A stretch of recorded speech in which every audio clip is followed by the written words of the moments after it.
May we be seated as we wait the arrival of the Deputy Minister?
right, good morning, ladies and gentlemen. We are ready to start. Can I get a signal? May we start? Thank you.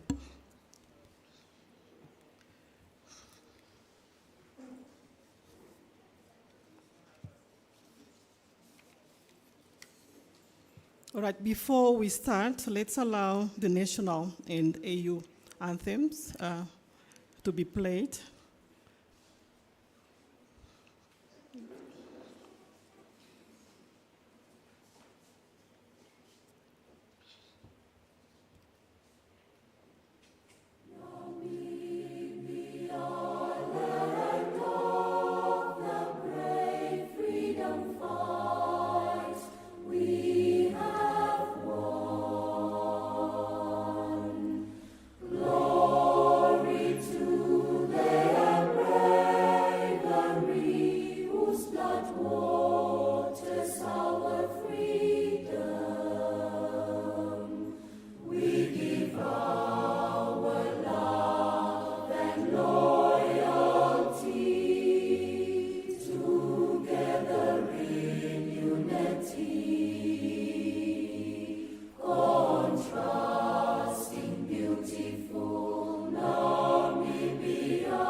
Please be seated. It is indeed a serene morning. We are blessed by the showers from the heaven. Honorable Dr. Emma Kantema, Deputy Minister, Sport, Youth and National Service. NAST Council members here present. Professor Errol Naumap, NAST Vice Chancellor. Miriam Dikua, DVC Operations and Finance. Prof. Colin Stanley, DVC Research, Innovation and Partnership. Prof. Andrew Nikondo, DVC Teaching, Learning and Technology. Prof. Sifiso Nyati, Registrar. Mr. Arize Okafor, CEO, Namibia Investment and Finance Academy, NIFA. Dr. Lieke Rastas, MTC Director. Dr. Anna Matros Gorezes, Director, Research, Innovation and Partnership. Mr. Shoki Mafeto, Bloomberg SA, South Africa. Mr. Ian Erlang, RMB Banking. NAST Management, Executive Deans and Associate Deans here present. Industry partners, distinguished students and academics, distinguished invited guests, future financial professionals, members of the media, ladies and gentlemen, good morning. Good morning. That seems better. We are here joined today to witness the launch of Bloomberg Financial Lab. The lab bridges actually the gap between practice and theory, but not just that, it cements NAST or even Namibia as a financial knowledge hub. It will be able to provide real-time financial data, such as market data, including equities, commodities, currencies, and fixed income.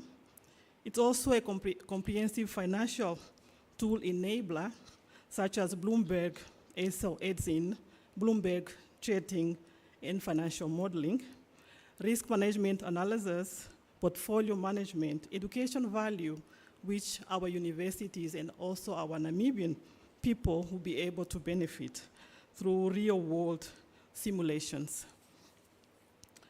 It also provides networking and job opportunities in the sense that students and entrepreneurs will be able to provide, through their subscription, will provide entrepreneurship services and consultancy, thereby really equipping our youth with the ability to be entrepreneurs. We will then be part of the global network of experts in the areas of finance. So in short, Bloomberg Financial Lab is a vital educational and professional tool offering users a deep dive into the complexities of global financial markets. With that said, ladies and gentlemen, allow me to call to the podium Prof. Colin Stanley, our Deputy Vice Chancellor for Research, Innovation, and Partnership, to actually address us with the welcoming remarks. Thank you.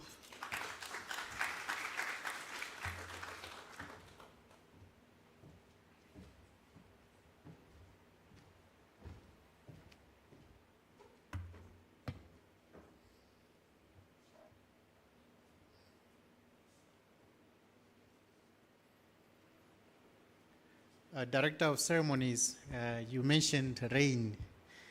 In Botswana, rain means pula.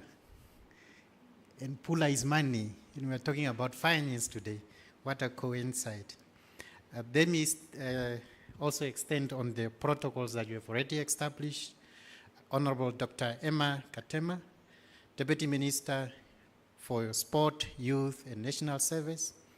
Professor Errol Naumap, NAST Vice Chancellor, Dr. Liki Rastes, Managing Director at MTC, Mr. Arendse Akwafor, Chief Executive Officer for the Namibia Investment and Finance Academy, NIFA, Mr. Eric Garisep, General Manager for Insurance and Medical Aid Funds at the Namibia Financial Institutions Supervisory Authority, in short known as NAMFISA, Mr. Mashori Ekwa, Deputy Governor and Officer in Charge at the Bank of Namibia, BON.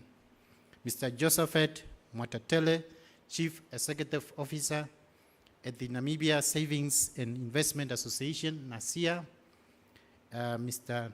Tanya Smith, Financial Director at MTC. Ms. Shoki Mapeto of Bloomberg, South Africa.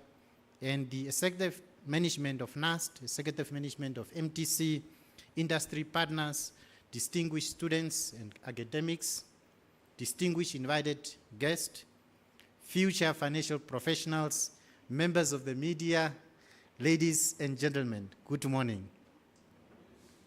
Good morning. Thank you. It is my distinct honor to welcome you all at the launch of the official launch of the Bloomberg Finance Lab at NAST. For now, I'll coin or abbreviate it as BBFL, Bloomberg Finance Lab. This landmark initiative is pivotal in advancing Namibia's financial education, industry collaboration, and global competitiveness. Today, we are not merely unveiling a facility, but laying the foundations for a future where knowledge meets opportunity, industry meets academia, and Namibia meets the global financial ecosystem. This is a collective effort, and it is through strategic partnerships that we have made this vision a reality. strength of collaboration. In collaboration with Bloomberg, this remarkable milestone was achieved through visionary thought leaderships from NAST, MTC, and the Namibia Investment and Finance Academy, NIFA. Their unwavering commitment to skills development, innovation, and financial literacy exemplifies what is possible when institutions unite with a common goal.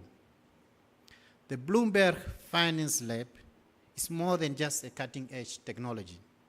It is a hub of transformation, a space where students, policymakers, and industry leaders can harness the power of real-time financial data. I want to underline real-time financial data, advanced analytics, global market insights to drive economic progress.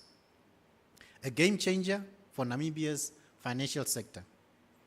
As financial markets evolve, so must our ability to develop talent, strengthen our capital markets, and foster innovation. To remain competitive, Namibia must invest in a knowledge-driven economy or knowledge-based economy. We have heard this several times.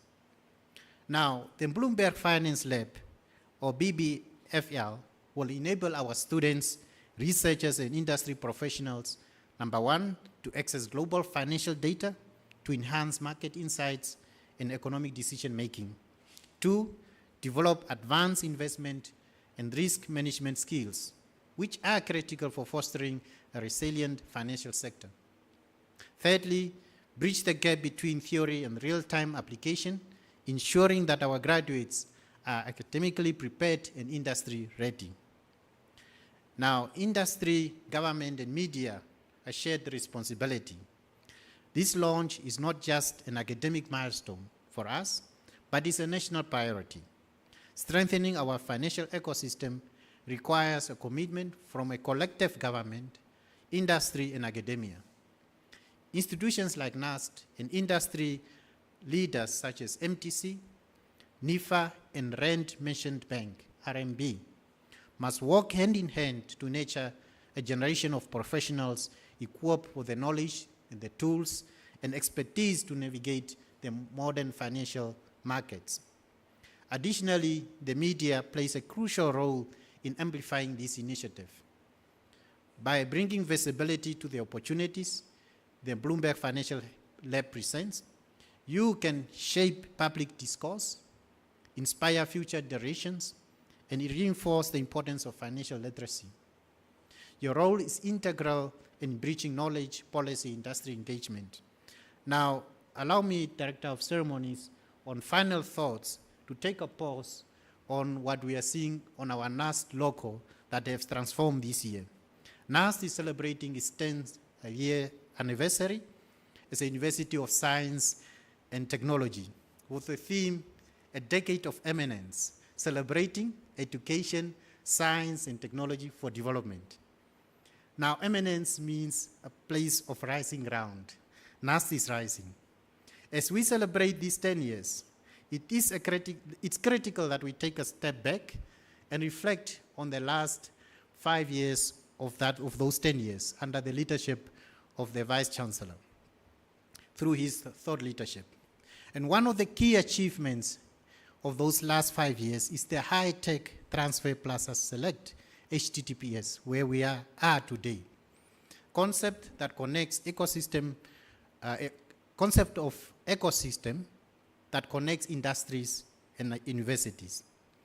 Now imagine a bustling place, plaza, where big screens, students behind the screens, analyzing financials and data trends, graphics from global financial firms happening at real time on NAST campus. I think this is surreal, and it's like in movies, but it's happening here. Now, HTTPS, the high tech, is not only in isolation, but it connects to the social innovation hub or social innovation aspect. That's why we are busy revamping our Namibia Business Innovation Institute so that it caters the social innovation aspect. Now, you might also last year have heard about the NAS Lutres campus inauguration, where we were talking about science, technology, science parks, or Technovation Park. This is linked to this HTTPS. We are now expanding the concept into regions. HTTPS resonates with the concept, build and they shall come. And I think this is already happening. We have witnessed just this year alone, a couple of universities from South Africa coming to NAS to learn how they can replicate the HTTPS concept in South Africa. This is a paradigm shift where, thank you. The NAS vision for this ecosystem is to give birth to a unicorn startup company valued at 1 billion very soon. Now, as we embark on this journey, ladies and gentlemen, let us recognize this is just the beginning. The Bloomberg Finance Lab is a catalyst for change, a beacon of Namibia's commitment to excellence, innovation, and global integration. Now, financial literacy is a critical component for Namibians' personal and economic well-being. By investing in financial education and promoting access to financial services, Namibia can empower its citizens to make a sound financial decision, build wealth, and contribute to the country's overall economic stability and prosperity. To our partners, especially NIFA, MTC, and RMB, we extend our deepest appreciation for making this initiative possible. To our students, industry leaders, and policymakers and the media, this is your platform, your opportunity, and your future. Let us work together to ensure that Namibia participates in the global financial economy and leads in shaping its future. The journey starts now. With those welcoming remarks, I thank you.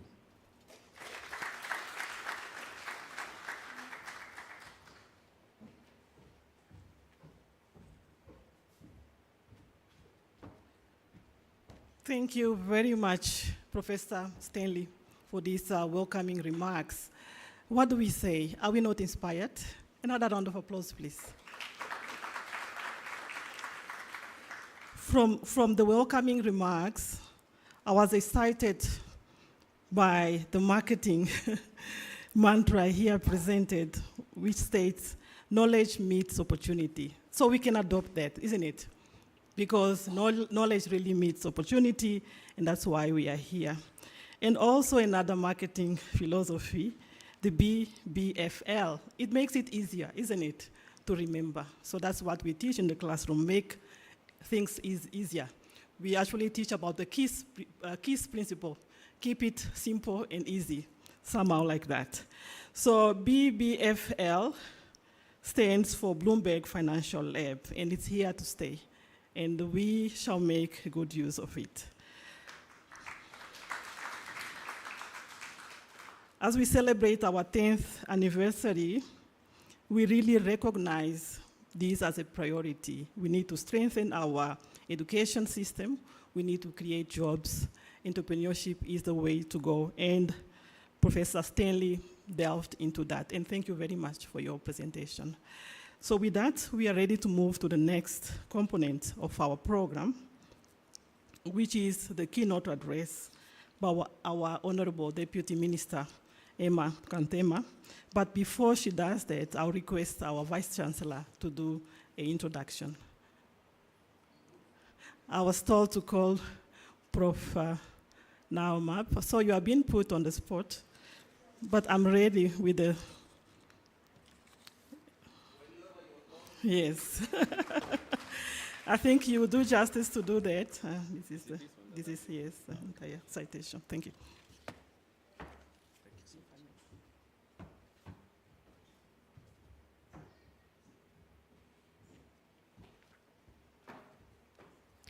Thank you so much, Professor Semende, for this opportunity. Good morning, ladies and gentlemen. I wasn't actually prepared or expecting to be called to the podium to present our Honorable Dr. Emma Kantema,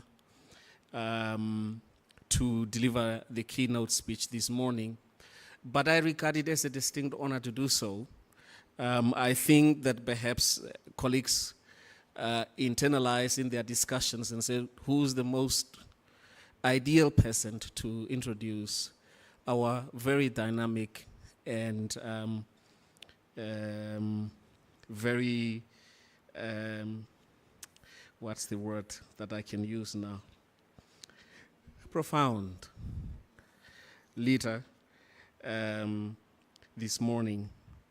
There are 2 pages, Honorable, and I think it's just befitting before the 21st to let Namibians know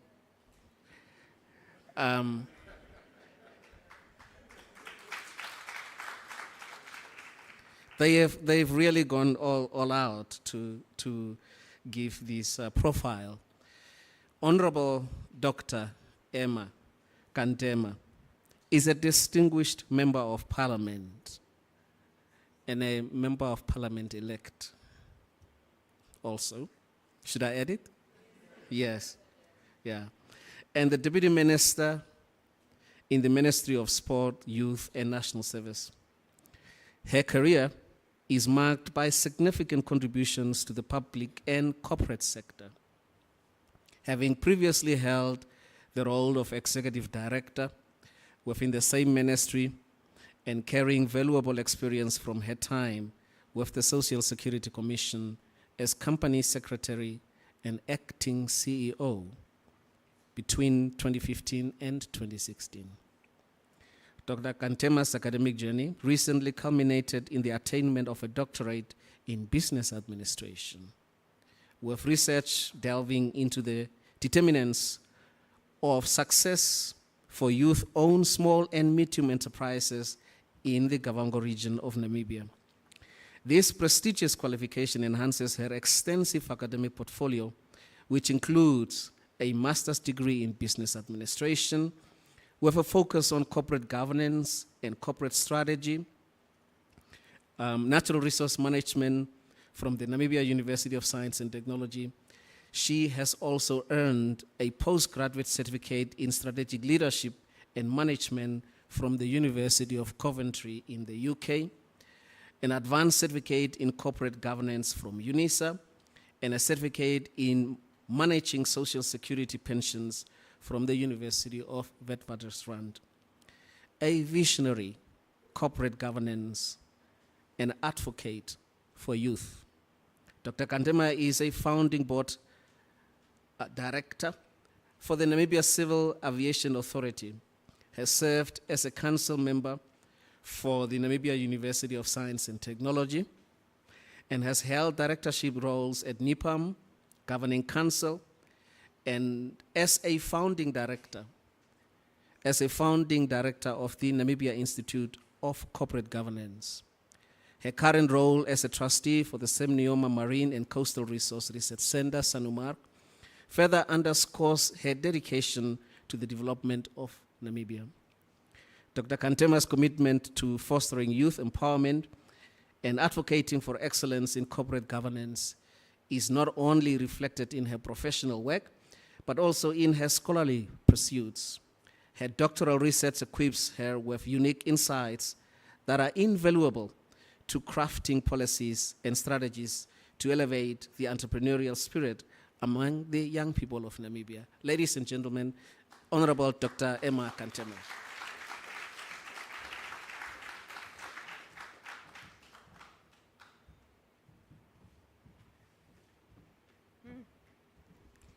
I thought professors don't take long.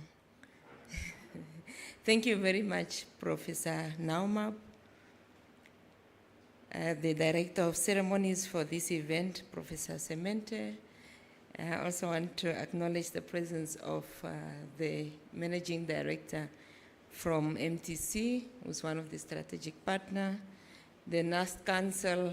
I can see my senior in the midst, Professor Nikondo, doing a lot of work on also youth empowerment from other fronts.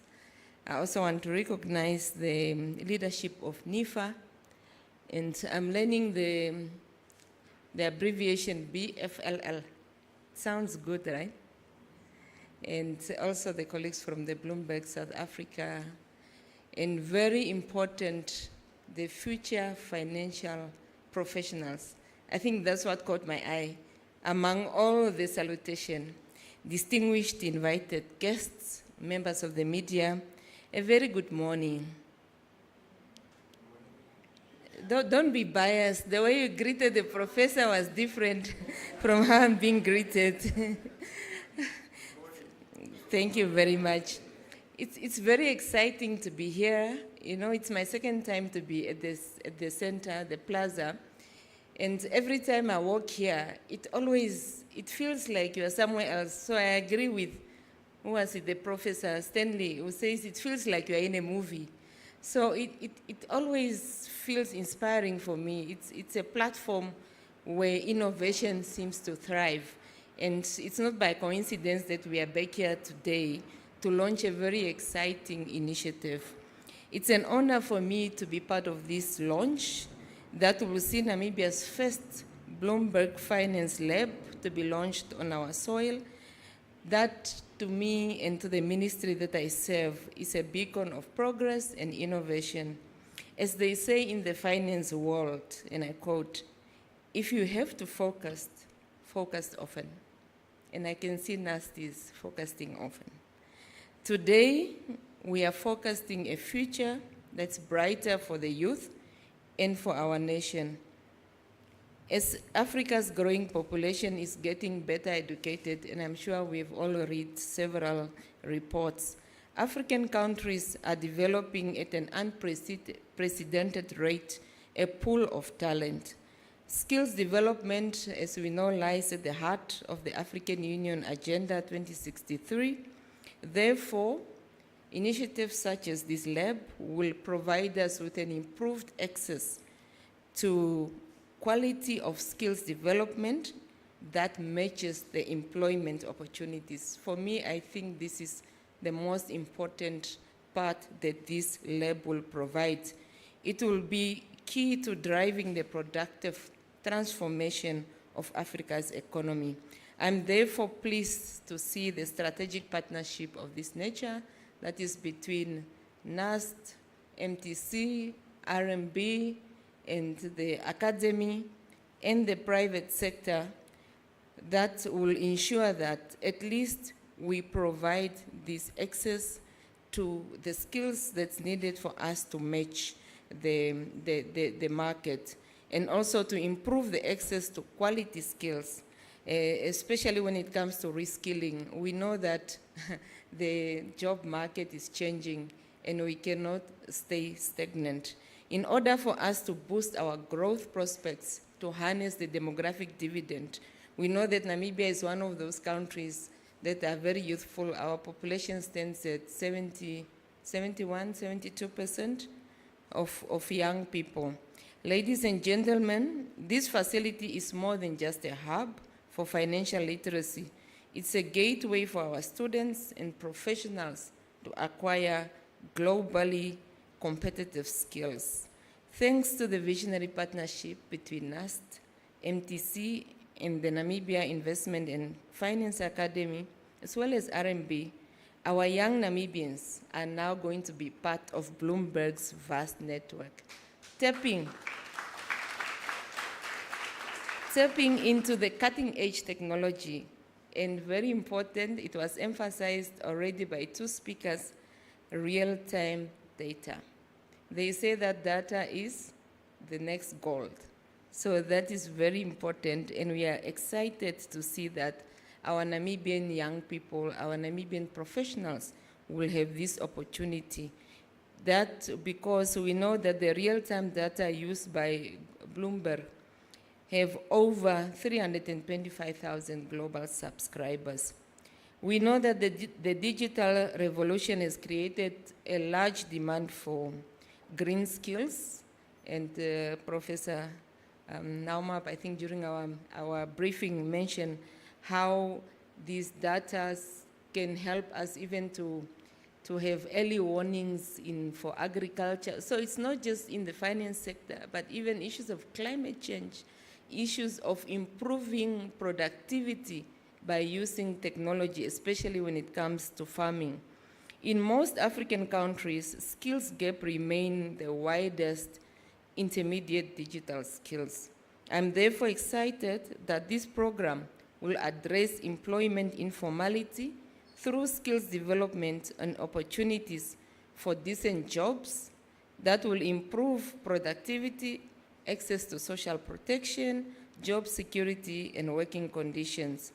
I was very keen in listening very attentively when Professor Stanley was talking about what the NAST seems to match theory and practice.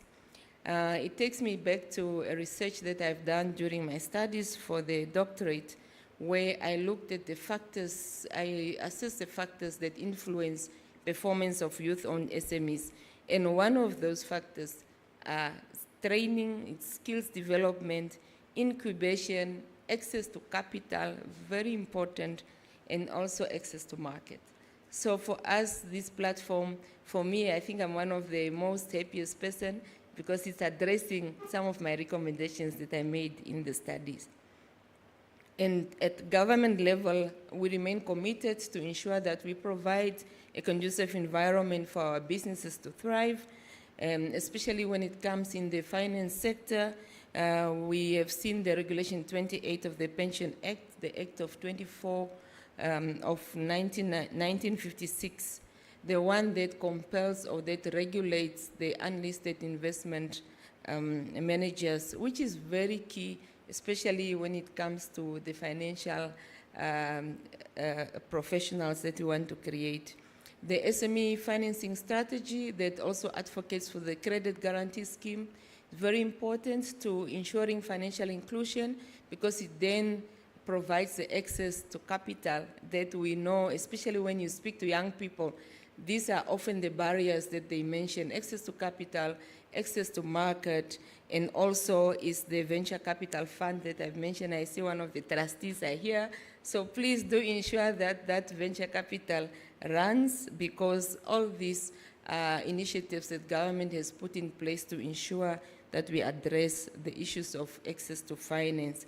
Internship, which is also one of the main pillar of the Bloomberg, the BFLL, that will be launching today. Apprenticeship, it's very important because we know that with internship, it increases the employability of graduates to be absorbed in the market.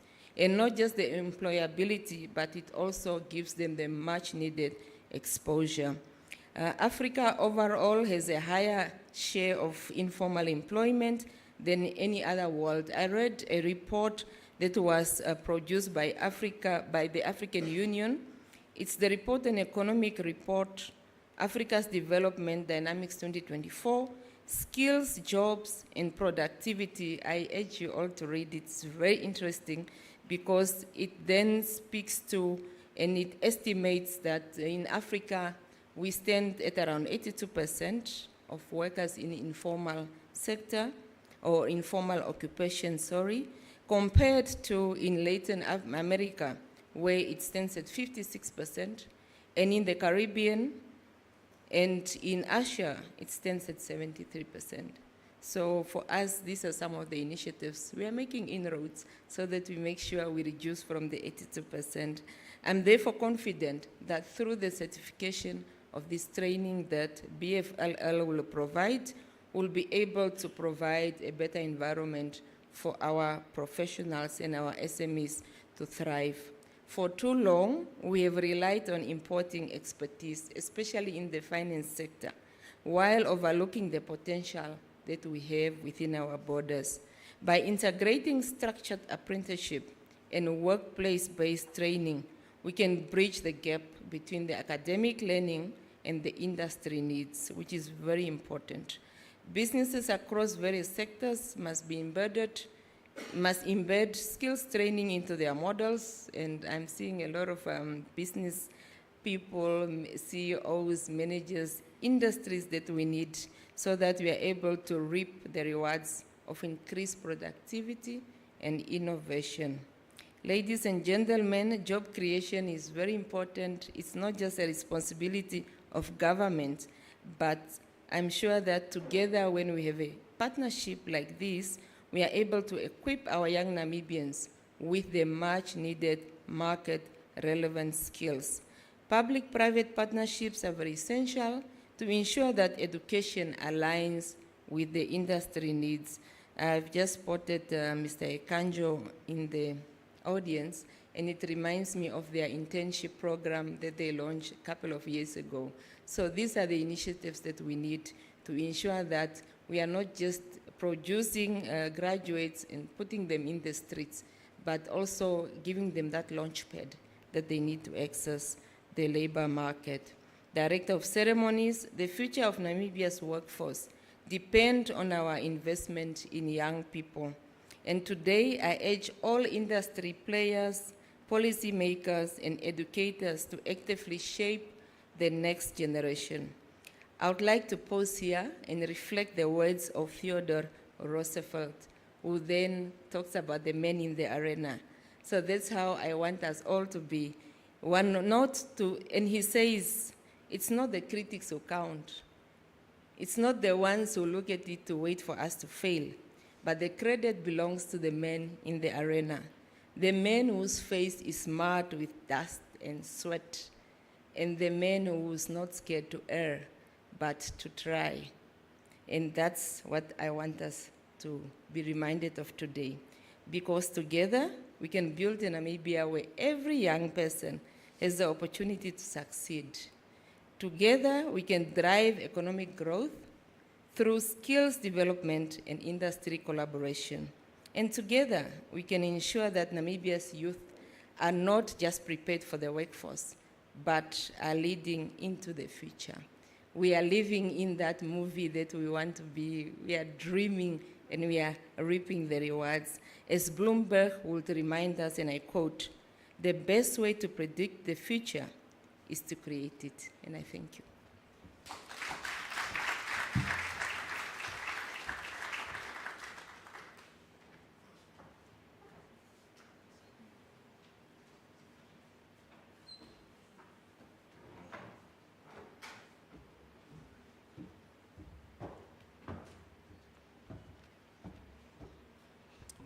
Honorable Dr. Kantema Gaumas, you are a living library. With what you have just presented to us, we could publish numerous papers. Thank you for your thought leadership. Some few takeaways without dissecting the entire speech. Innovation seems and actually thrives at HTPPS. Can we agree with that?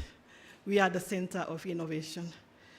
We are forecasting a future that is brighter for our youth and our nation.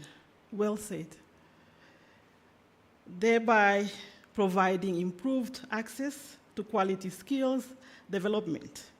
We are actually driving a productive economy for Africa. Actually, it's not just Namibia, it's Africa and beyond. Therefore, we need to reskill our professionals, and this lab is a gateway for our students and professionals to global competitive skills. This is really what we mean when the Honorable is speaking. So we are very proud, Doctor, for also being our alumna.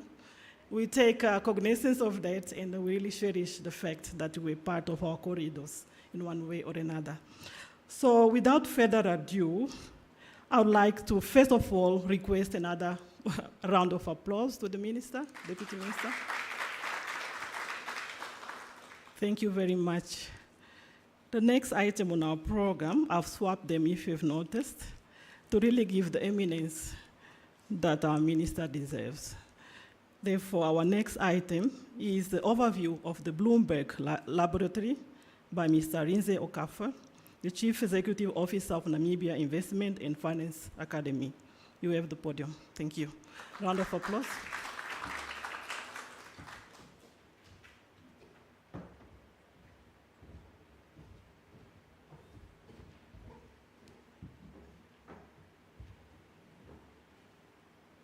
Good morning.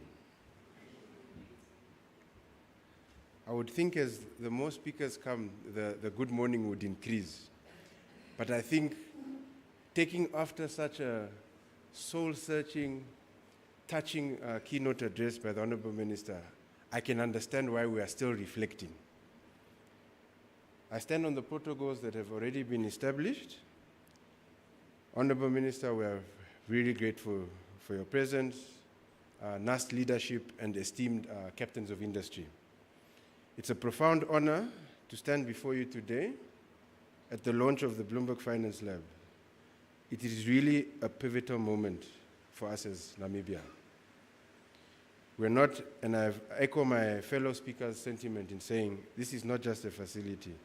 What we are doing, and I'll use a few of my leaders who taught me very early on in my career as an example, but we are localizing world-class skills in Namibia.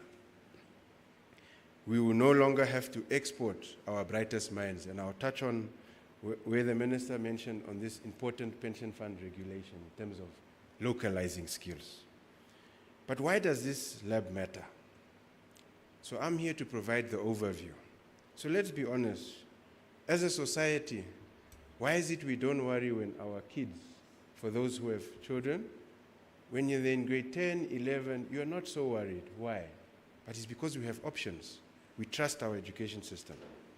But when it's now getting to university time, we now start to think.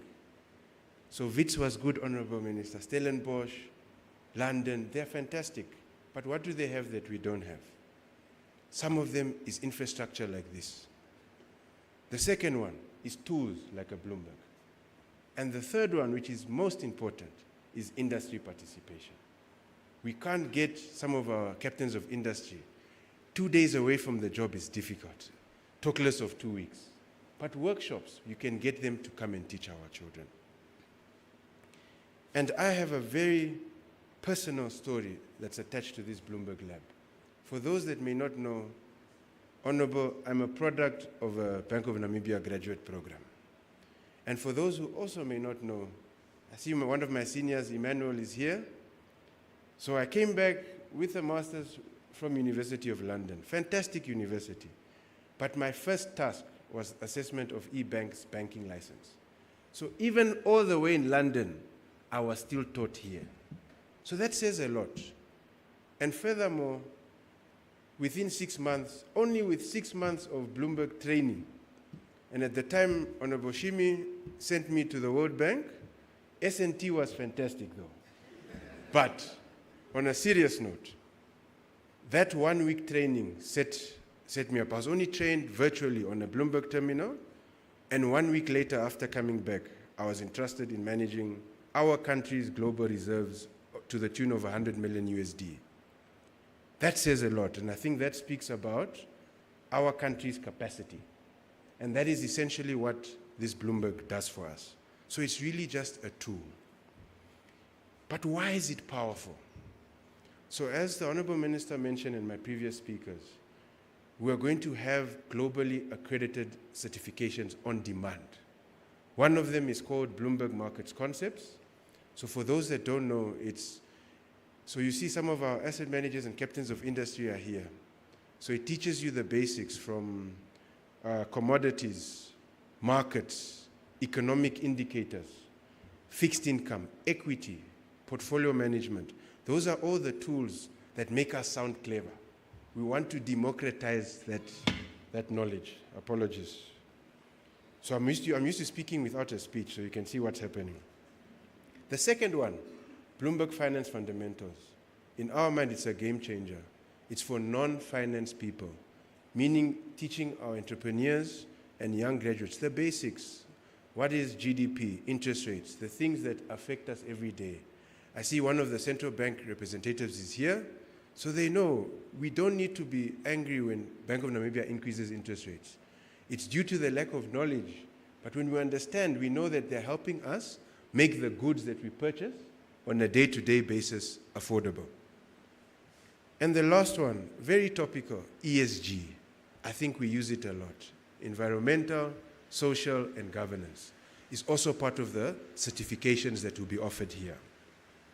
But beyond finance, as the Minister mentioned, People think we've called it Bloomberg Finance Lab, and Shoki, this was just, and we've done it just not to get in trouble with Bloomberg. You have to call it that. But it's not just finance. I think Nicole will touch on it also during their session. Our current green hydrogen framework, the data has come off Bloomberg. Oil and gas, energy.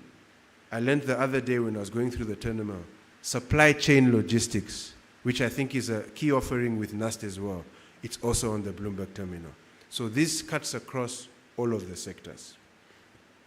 So this initiative, as we've said, it's about building a knowledge-based economy. So in closing, as we embark on this journey, so this is the one I will read my speech. We must recognize that it's only the first step. This Bloomberg Lab is an invitation to industry leaders, government, and academia to collaborate on developing a future-ready financial sector. To our partners, the NAST leadership, MTC, RMB, Bloomberg, and everyone who has made this possible, this is what the Bloomberg Finance Lab is about. Students, policymakers, and professionals, this is our platform to shape Namibia's financial future. We collectively must use it, we must own it, lead with it. The future starts here. I thank you.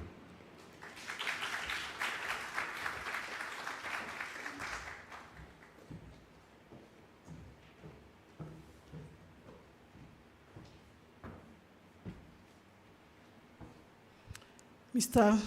Arinze, thank you for these remarks.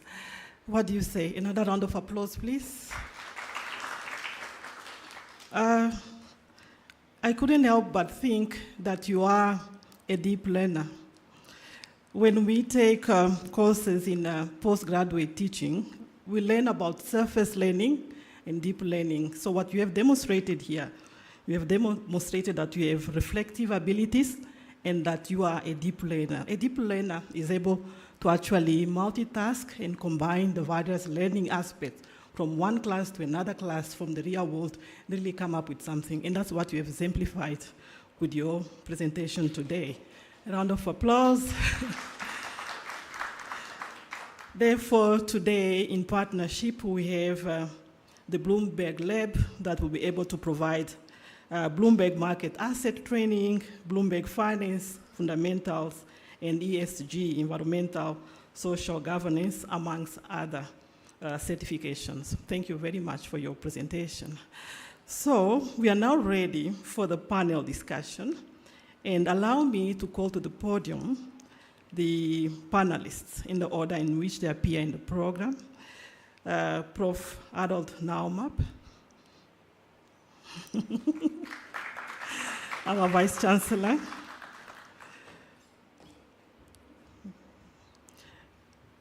Ms. Nicole Anushka N. from the Green Hydrogen Program, Head of Green Hydrogen Program, please.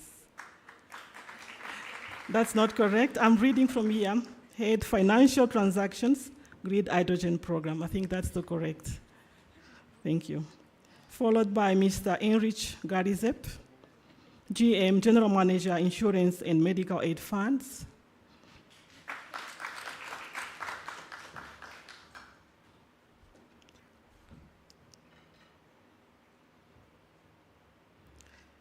Mr. Masori Ikwa, Deputy Governor and Officer in Charge, Bank of Namibia.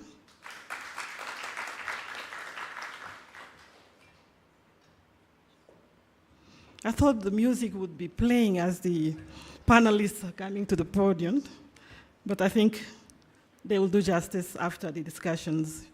The music will be played. Followed by Mr. Josephat Mwatotele, Chief Executive Officer, Namibia Savings and Investment Association, NASIA.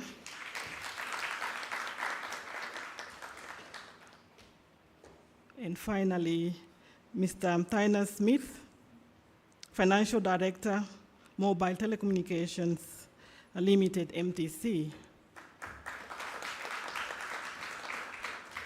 They will be joined by Mr. Shoki Mupeto, Bloomberg, South Africa. Oh, it's a miss. Sorry, Madam Shoki. Apologies. You have the podium.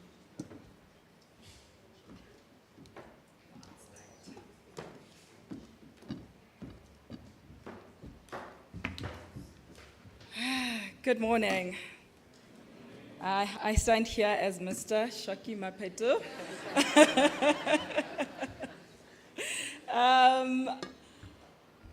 All protocol observed. Today is I'm very honored, to say the least. When I started my journey with Bloomberg 2 years ago, I didn't think we'll be here. But I want to say today's story is not about Bloomberg, it's about Namibia. I started off working with Namibia from 2 years ago, and essentially everything that I've always said about Namibia is the first something. We hosted an event called the Discovery Series 2 years ago, and that's where the plant or the seed was planted to essentially have something like this called the Bloomberg Lab. Bloomberg Finance Lab, right? It sounds like a BFLL, sounds like a functionality on the terminal, but we'll work on it. So I just want to say Namibia continues to harness the power of innovation.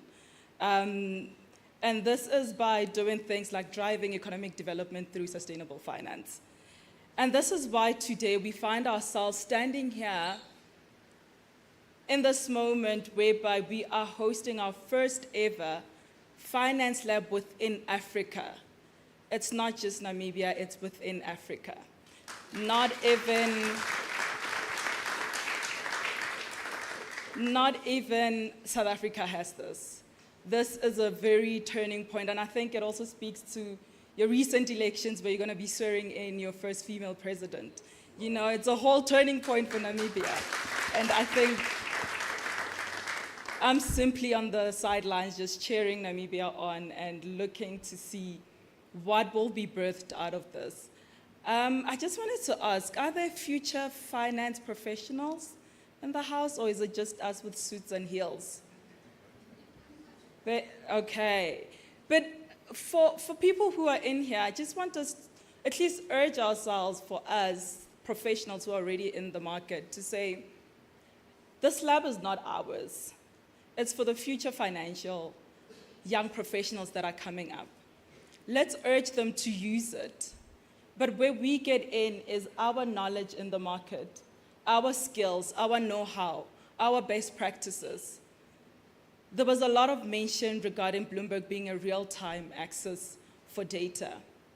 In data, we do trust, but I ran MTC on the Bloomberg terminal, and there was nothing.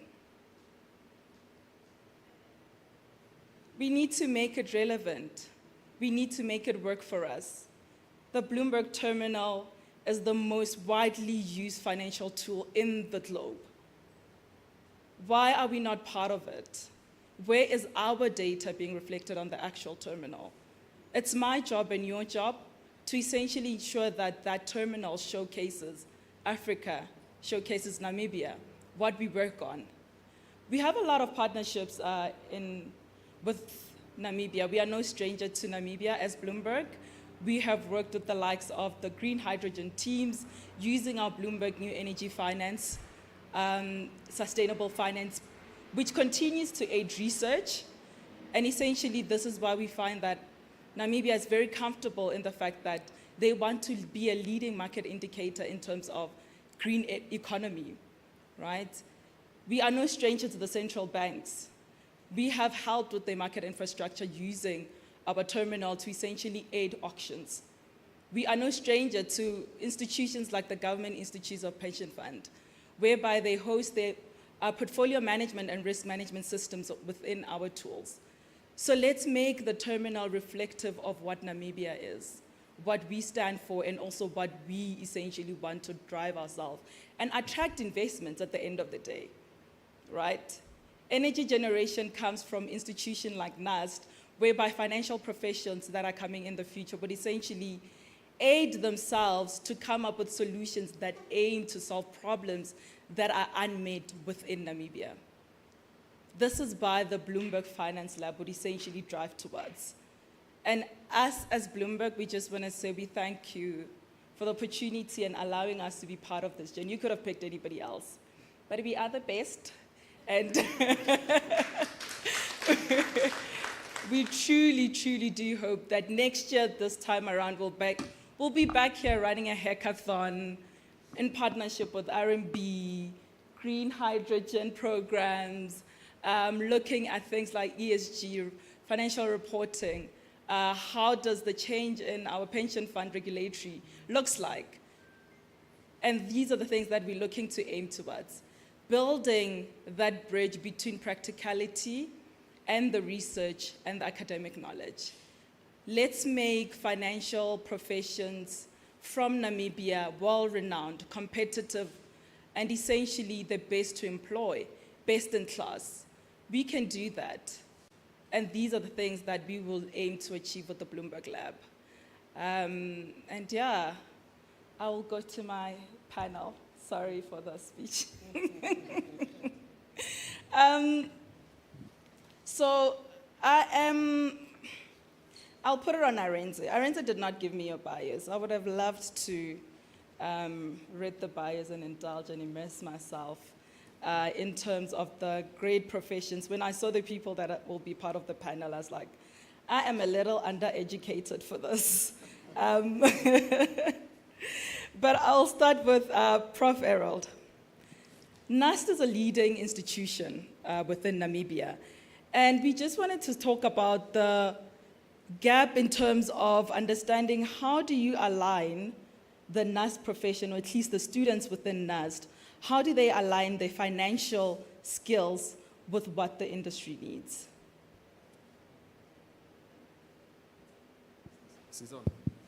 Yeah. No, thank you so much for this opportunity and the question. Maybe before I venture to respond to the question, I want to say something about this particular moment, what it embodies. It takes me back to one of my mentors when I was doing my PhD, a professor from Australia. He wrote a book titled How Institutions Learn During Time of Uncertainty, right? And his philosophy was ready, fire, and aim, which simply means that innovation is about creating the future. There is another philosophy by Che Guevara. You know Che Guevara. It says innovation is not about waiting for the apple to fall from the tree. It is to make the apple fall from the tree.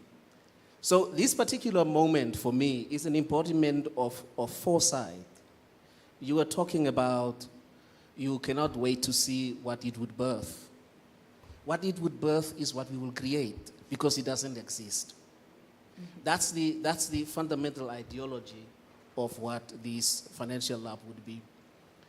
Now, to come back to your question about practical skills for our students, particularly students that are taking courses in finance, we have to go back a little bit to understand who we are as a university. And since we are celebrating our 10 years, I have to take you back to the inception of NAST. At the time we transitioned from Polytech to NAST, we took up an identity. A lot of people are still not quite sure what that identity is, but I will help you to understand. We took up an identity of a university of science and technology, which means we are an applied university. We are a practical university. We are a technical university. We have a particular philosophy that makes us distinctively different from most higher education institutions. And this philosophy is similar to that of MIT, which you're probably familiar with, which is manus et manus, which simply means hand and mind. So based on that simple philosophy, all of our educational programs are designed to reflect that, which means we take it particularly important that knowledge itself cannot be for its own sake. Knowledge itself is practical and applied. So all of our courses, all of our programs, qualifications from lower undergraduate level up to PhD are designed in such a manner that it challenges the students to think real world problems. But in order to achieve that particular distinction, you have to work very closely with the industry, because the real world challenges do not reside within the university confines. It is dispersed, it's ubiquitous, it's out there. The only way that you can harness that for our students is to closely partner with the industry. And this particular facility that we call the High Tech Transfer Plaza Select was born out of that ideology. For us as a university to create an environment where we are immersed within the industry, right? The standard way of thinking about it is that the university thinks that you are the only embodiment of knowledge, so that people can come to you and learn. But here we are saying that knowledge is a bidirectional aspect. We call it the knowledge transfer partnerships. And here we have created another opportunity that we call knowledge transfer partnership in financial, technology, and intelligence. So to answer your question, this is really what our students would look forward to. And we're looking forward to this particular knowledge transfer partnership with MTC, NIFA, and RMB, and all other industry out there to create a better future for Namibia. I can talk the whole day. Thank you. I think for a 10-year celebration, I do stand with our Masters of Ceremonies. There's a lack of music. It's a celebration for 10 years. I think we're due for something. I just want to say, what it will birth is what we will create. I think it's right there in terms of how institutions would essentially continue to redefine themselves. What it will birth is what we will create. And I'll come to you, Nicole. We've seen you creating, right? This is where you are. And I guess coming in contact with the green hydrogen program, I just wanted to ask, in terms of understanding what we have right now in terms of what Prof was saying, the applied and the practical university knowledge that they get from NUST. What do you think are the actual specialized financial skills that will be attracting to actually support projects like what is needed right now in Namibia, like your green hydrogen, that sustainable or green economy that we're trying to create here? Thank you very much, Shoki. Firstly, I have to say I love Bloomberg. I'm a huge fan. I've used it throughout my career so far, and it's been really, really an invaluable tool. In terms of financial skills, because it's a new industry and because it's a nascent industry, really using knowledge sharing and information sharing at this point, deep dive analysis is what can craft the sector going forward. So having that analytical tool base and having that information base is very important when crafting a new industry, when information sharing. And Honorable Kantema mentioned earlier how, having this international skill set, and there's no reason why we can't have it. It's just about democratizing the information, and that is why I think it's so amazing that Mr. Arenze is pioneering this work, because the more we can democratize garnering analytical skills, the more we can democratize gaining information and really understanding what other pioneers are doing in this space, and how can we implement that? How can we use what resources we have? And if we don't know the information around that, how can we optimize? How can we drive? How can we pioneer?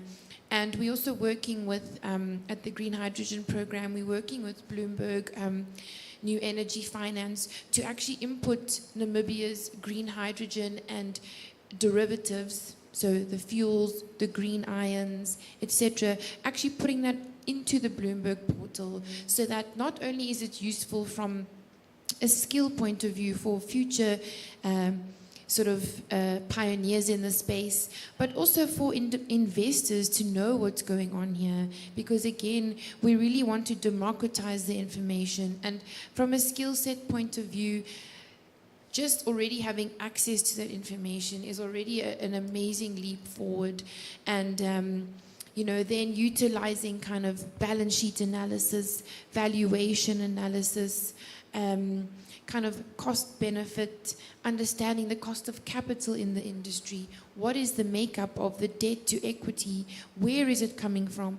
How are the structures, how are the financial structures for such a new industry being designed? And I think those are all of the skill sets that this industry requires. And hopefully through this amazing innovative sort of lab, future industry leaders and future analysts can gain those skills. So I think it's a really awesome time, and my boss has done amazing work, Mr. Manyupe, in this space, in really using the late president's green hydrogen ideas and actually then delving into using BNEF as to how do we actually execute that drive. So yeah, I think it's an amazing time, and I advocate for young professionals, for students to understand Bloomberg.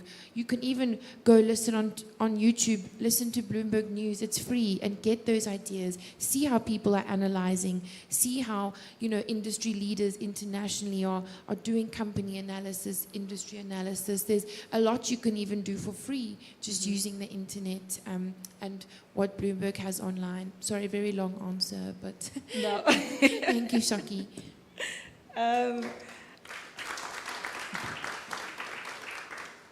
Thank you for that. Mr. Masori, Nicole talks about developing a new industry. As a regulator, that is always something that's quite alarming, right? As a regulator of the financial sector, how are we thinking about this? What is the way that Bank of Namibia is thinking, or at least trying to remain globally competitive when this new industry is being introduced, and also things that are going to be required from Namibian financial professionals currently in the market and those who are still coming? How are we structuring this? Yeah, thanks, Shoki. And it's such a pleasure to be here. Before I start, I just want to give my flowers to Dr. Liki and Professor Nama for world-class leading initiatives such as this. I mean, it's very few times that you find people who talk, we like to do policy, we think behind the scenes, but those who actually do something about it, we have to hand it to them. So, congratulations. So the way Bank of Namibia is thinking about this, if you take a look at what Bank of Namibia does, is we're a central bank. So first and foremost, I'll touch on one of our objectives, and that's to manage our national reserves. So like you might have your own bank account, managing your savings, Namibia as a country also has its own savings account with national reserves. At the moment, it's standing just under about 60 billion Namibian dollars.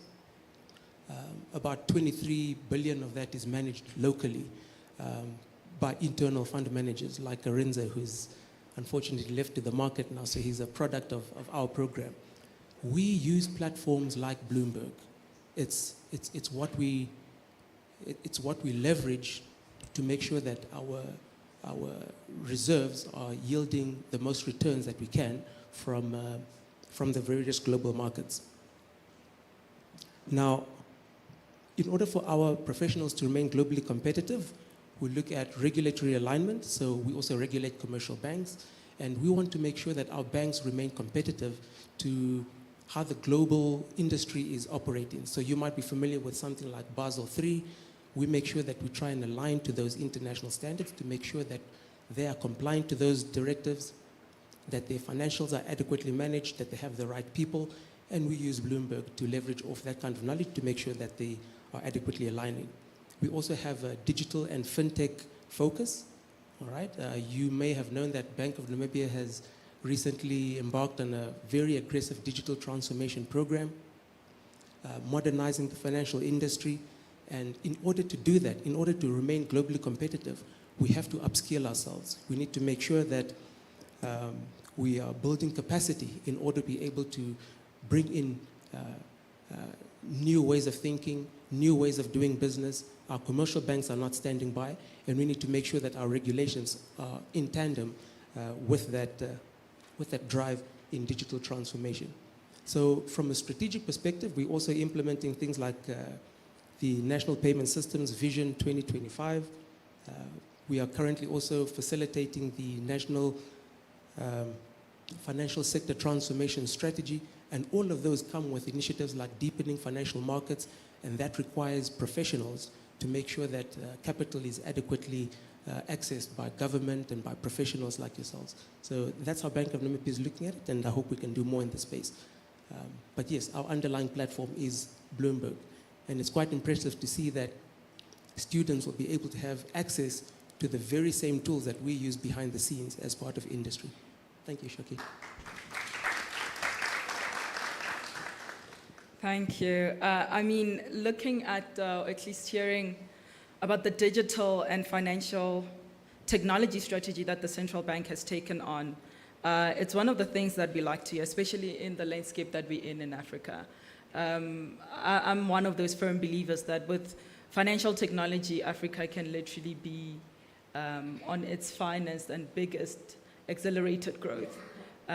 So with that being said, though, Mr. Eric, I'm going to come to you in understanding how does NACIFA align itself or equip itself in this changing evolution of regulatory and investment landscapes? I mean, we heard about new industry being developed, the central bank taking on aggressive strategies in terms of financial technology and digital transformation. How does NACIFA then, in this instance, ensure that the financial professionals are equipped in this ever-changing investment landscape?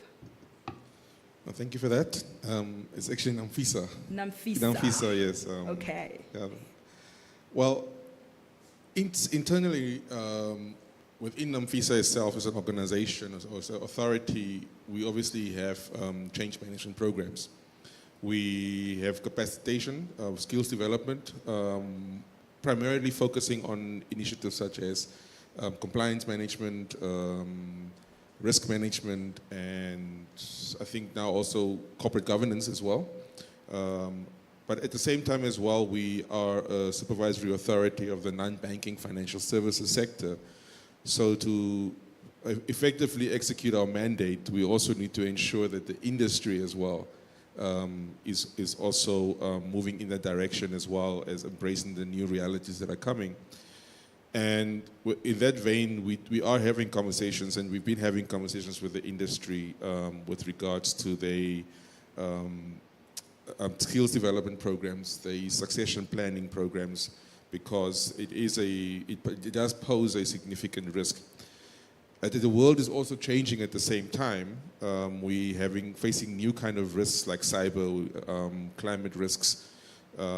So we need to ensure that also within NAMFISA as well as the industry, we are able to confront those risks as they are emerging. And I think the last point I will probably add as well is a significant shift that's happening in Namibia, which probably is relevant to the initiative, today's initiative, is that the regulatory landscape in non-banking financial services is also changing. So we are moving from a compliance-based framework to a risk-based framework, The difference of that being that compliance basis, we get the information and we say, okay, fine, what have you done? If everything has been done, you are compliant. But where we are going to now is we get the information and see what has been done, but then we still ask the additional question, what can possibly happen? What are the risks that are coming? And that requires not just a mindset shift, but it also requires a new set of skills as well. And I think my anticipation is over the next few years, as we are embedding this new supervisory framework, risk professionals or people who are both in a qualitative and in a quantitative space, there will be a higher demand from the industry as both the regulators and the industry has to have that mindset shift towards looking at things from a risk-based point of view. Thank you. Thank you. Namfisa.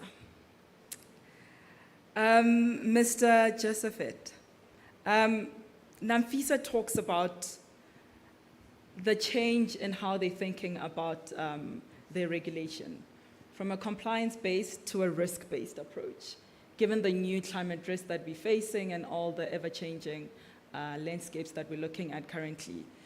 So as the largest non-banking institution, how are you currently working to build the skills and create employment opportunities with this current landscape? Yeah, thank you very much for the question. And perhaps, let me take this opportunity to just congratulate the pioneers of this initiative, NAST, the funding partners, and NIFA, and everybody else who's involved in this initiative. I think it's really a great pioneering initiative and really is going to go a long way in filling the local gap. No, thanks for the question. Maybe just some context. I think there are a number of emerging themes just from this engagements that are coming out. The one is about collaborative partnerships. I think it's coming out strongly. The interplay between academia, industry, and obviously the recipient of knowledge being the students. I think that's very strong. The second one is about capacity building and local skills development. I think that's also another area, and that's a focus area of this engagement. And perhaps the last one is really the transfer of practical knowledge so that what gets taught on a theoretical basis can be lived out in the real world. So I think those are some of the themes. And I think one would appreciate that Namibia being a very small market in every respect, even though we take some pioneering initiatives on a national level and punch above our weight, I think we are still a small market. So one would appreciate that in a small market, what you need to do is leverage your available resources. Okay? And I think it's that collaborative relationship that needs to come to the fore. Our resources could be in terms of financial resources, it could be in terms of skills, it could be in terms of other resources that are available to us. So now NASIA, as an industry body, or as an association that represents about 2/3 of our, the bulk of our members, or at least the association's members, are responsible for about over 300 billion of the country's savings and investments. So I think it's fairly a sizable chunk. And therefore, our role really would then revert back to say, how do we mobilize both the resources that sits within the sector in terms of making it an opportunity? So the resources being financial resources and being the expertise that also sits in our sector. You will also appreciate the fact that the bulk of our members would be reliant on tools such as Bloomberg for the day-to-day engagements and making financial decisions. So we see our roles really in three areas. The opportunities we see lies in leading the industry in becoming involved with academia to craft relevant and timely curriculums so that it is quite responsive to the needs that we see in the industry. So that's the one area where we see opportunities for collaboration.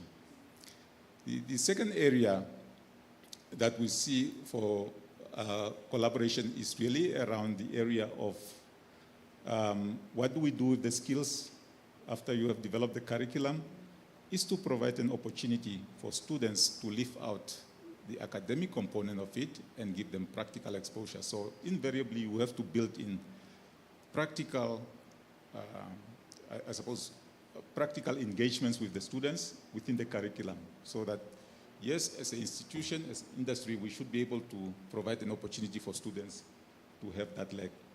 And then lastly, it's around the recognitions of those skills locally. First and foremost, even though these are internationally recognized skills, we just don't want to educate people to put them on the streets. I think if we educate them, we must be able to say to ourselves, we recognize that qualification, we certify it accordingly, and we give it meaning by making the person employable. And I think those are really the roles that NASIA can drive locally. And I think that's the role that we would want to fulfill. Thank you very much for the lengthy response. Now, when you're sitting on a panel, there's no such thing as a lengthy response. It's your time. Tinas, I'll come to you because we're talking about collaborative partnership. And I think this is one thing that is quite great to see, given your stance and the role that you play within this overall finance lab. And I just want to come to you in terms of synergies, right? What is the kind of synergies that exist in terms of MTC's digital systems ecosystem currently and the financial institutions to enhance financial inclusion and market access? And I refer to this because Deputy Minister talked about the three things that she focused on, which was access of capital, access to market, incubation, and skills development. And given your unique position, what are the kind of synergies that you've seen and you have essentially played a role in seeing to fruition? Yeah. Thank you for the question and good morning. And to take you back a little bit, Honourable mentioned about the internship program. So MTC started a program when we discover there's a big need in the market to make academia employable. So there must be a period where people need to get practical to be employed. Then we moved from an MTC internship program to a national internship program. And the reason that I mention it is that MTC aim is that we join forces, which is financial forces, human capital forces, and all the other capitals together to ensure that we are bigger and a stronger representation. And that's the reason that we changed from an MTC internship program to a national internship program. So coming now to the Bloomberg Lab, I think Bloomberg Financial Lab can be a little bit of misleading and said it's only financial information, which is not the truth. It's a total variety of information, as members on the panel mentioned, about looking at for green hydrogen, looking for governance of the bank, looking for governance of regulators. So the opportunity MTC really want to support and is that let's bring this tool not only to the students of NUST, but with courses to the MTCs and all the others to assist to make proper financial decisions.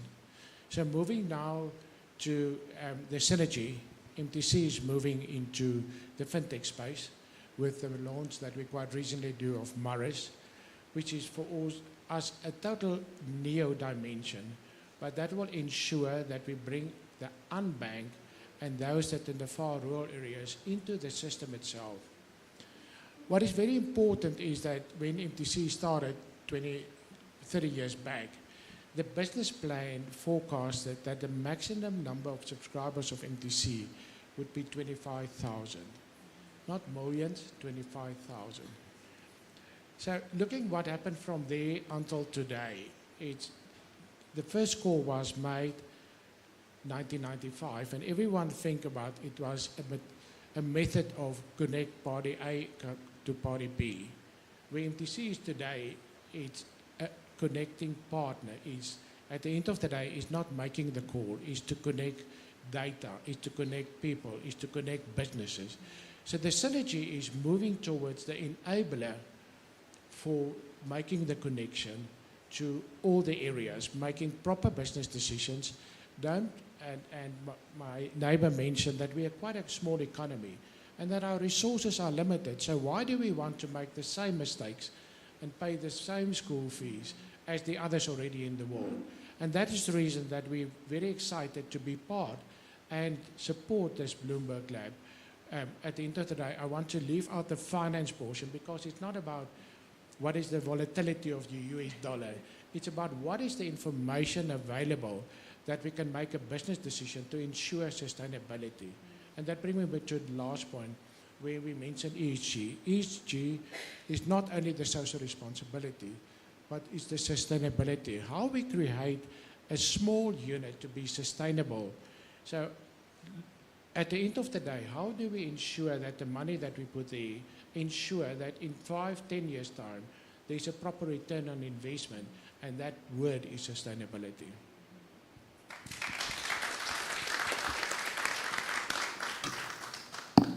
Tina's just the last question. Are you reporting ESG? Pardon? Are you reporting ESG? Yes, we do. Oh, yeah. And what is important, not what is reporting ESG? Is that the tick box? Or is that reporting what you as a company stand for? And I want to avoid the word we report ESG. Yeah. We report what we are doing in our integrated report. Thank you. I think the ESG disclosures of certain companies, I always say, as Africa, it's probably contradictory, but as Africa, we're already doing ESG in so many ways. We see it as a way of life and building communities, and people are starting to come and redefining that for us. Let's continue on doing what we're doing. And what Tina was talking about how many unbanked Africans are there, and that where that opportunity lies in terms of mobile money. It's a great thing just to watch and being part of. I'm just going to take an opportunity because we've heard from our panelists. Questions on the floor. Let's make it a little bit interactive. We've learned about what our regulators, our corporates, and our industry leaders are essentially working towards, and they have essentially aided in the community of Namibia. I'm sure there's a question out there. Jackie?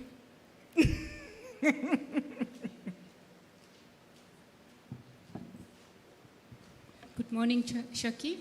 I'll give it to my colleague. Okay. Not a problem. So I'm Chekolina Katuo. I am with the provisionally licensed Axis Bank Namibia. My question would go to Mr. Namap. This is actually a very profound event for me to be at. I've also been using Bloomberg all my life as a financial markets specialist. What is it that the students are going to be awarded for them being in this program from your side?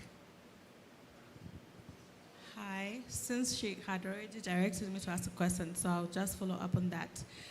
So for me, it's not necessarily the students, but what about the community at large, just the entrepreneurs out there who are not within the vicinity of the institute? How is this going to help them to make better decisions in their businesses? Thanks. Yes. Right. Thank you again for the questions.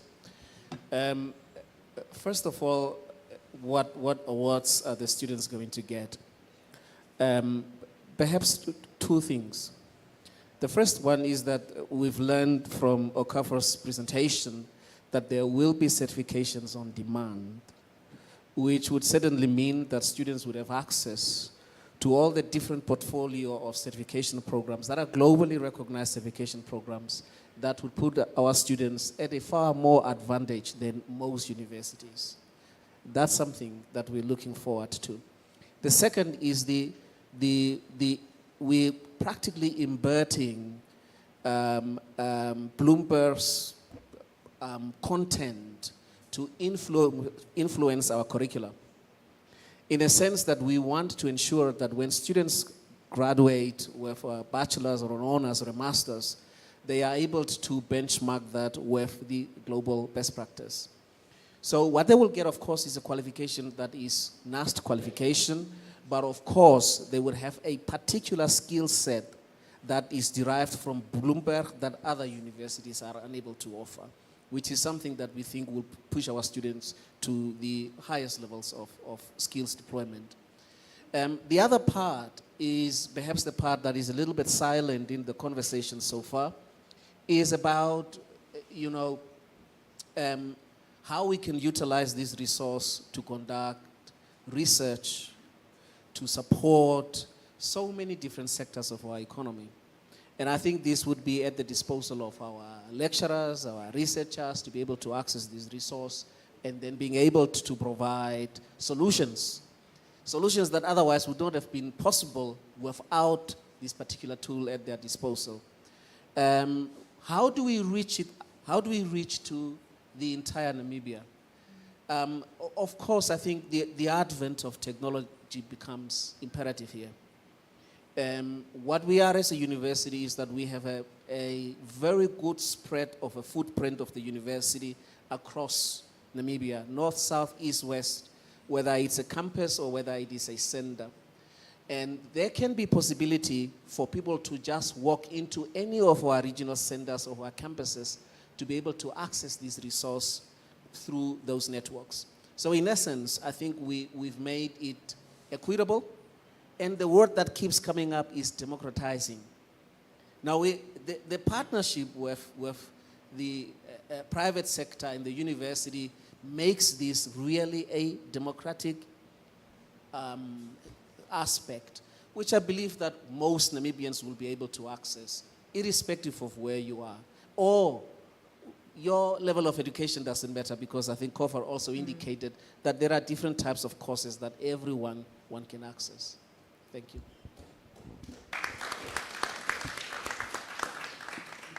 I think what I just want to add to that is, especially on the community at large, we are the community.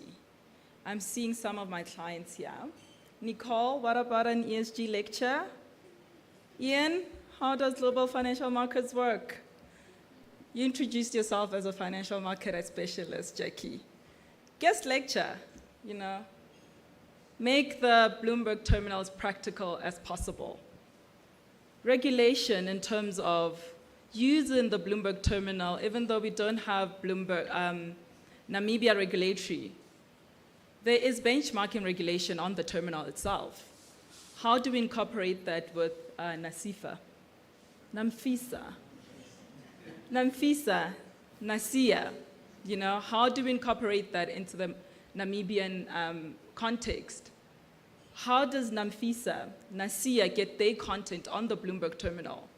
Because people also need to learn about Namibia. The new industries are attracting a lot of eyes. They're attracting a lot of attention. How do we make that relevant to somebody who's sitting in London, to somebody who's sitting in the US, to say there's a country called Namibia. How do we invest in there? Bonds are starting to be traded, institutional investors, So even the reporting from MTC, how do we get that on the Bloomberg terminal? We need to work at that. So we are the community. Let's volunteer where we can. Let's offer our skills and our know-hows in terms of making this a success. I think everybody who's here has a vested interest in seeing this work to its benefit. So, do I cut it off or? Just last words, actually, sorry. Last words. I will start with you, Prof. What is, as we conclude, right, key insights and action points that you believe is critical to the financial education to achieve our national development goals in Namibia?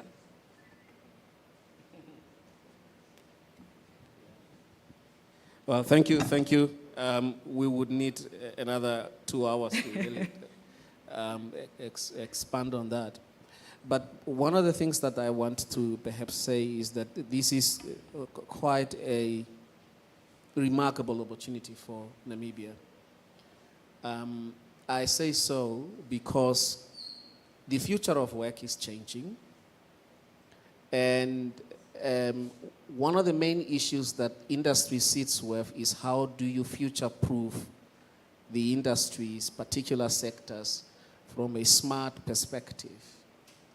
And our role in Namibia's industrialization agenda is to support those industries who are determined to break through in the future where things are very difficult, with the advent of artificial intelligence, generative AI, and all these other aspects. What role would we play as a university to de-risk that? I mean, you spoke about moving from a compliance-based framework to a risk-based framework. Our role to unlock that industrialization possibility for Namibia is to support the industries to sufficiently de-risk, right? Now, we do that from two perspectives. We have to close the gap, that chasm that is evident in every country where there is a chasm between universities and the industry. We have to close that as quickly as possible. And this is one particular platform through the Bloomberg Financial Lab that we believe that that gap has been sufficiently narrowed. And we would be able to provide foresight, support, and above all, well-skilled, competent young Namibians who would walk out of this university ready for the future of work and ready to support you. That's our promise. That's what we are working towards too. Thank you.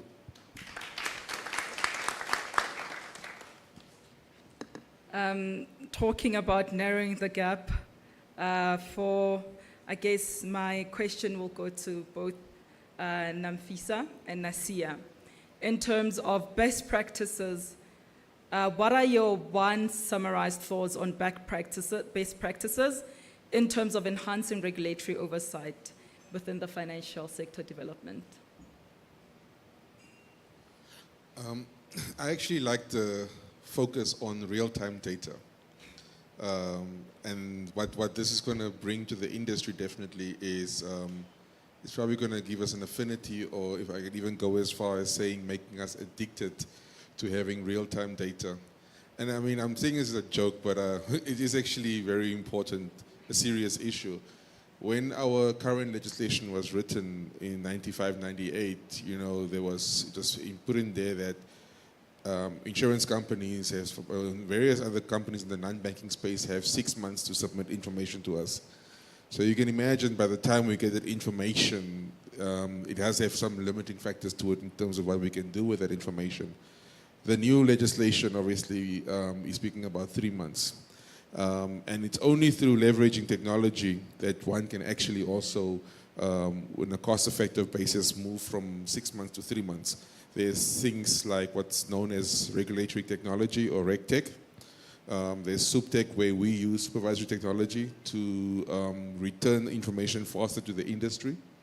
And I think another issue of best practice, or what's probably very appropriate, is the technology of engagement. We spoke earlier on about ESG, and when the information is being provided to regulatory authorities, how do we engage community? How do we engage the various stakeholders in terms of where we are as an industry with regards to certain information? And I actually think as initiatives, or if topics that, for example, like King 5 speaks a lot about maximizing stakeholder returns as opposed to just shareholder returns. So as those kind of governance frameworks are becoming more and more embedded, we will have to start finding better ways to communicate information in a more real-time basis to various stakeholders, which is appropriate also to various stakeholders, because you have to communicate differently to each of them. And that's why I'm actually very excited about what we're talking about today in terms of real-time information, because sometimes when we speak about real-time, it's like we're speaking about Bigfoot, you know. People are like, what are you talking about, you know? So this can at least get people excited about the benefits of having real-time data. Thank you.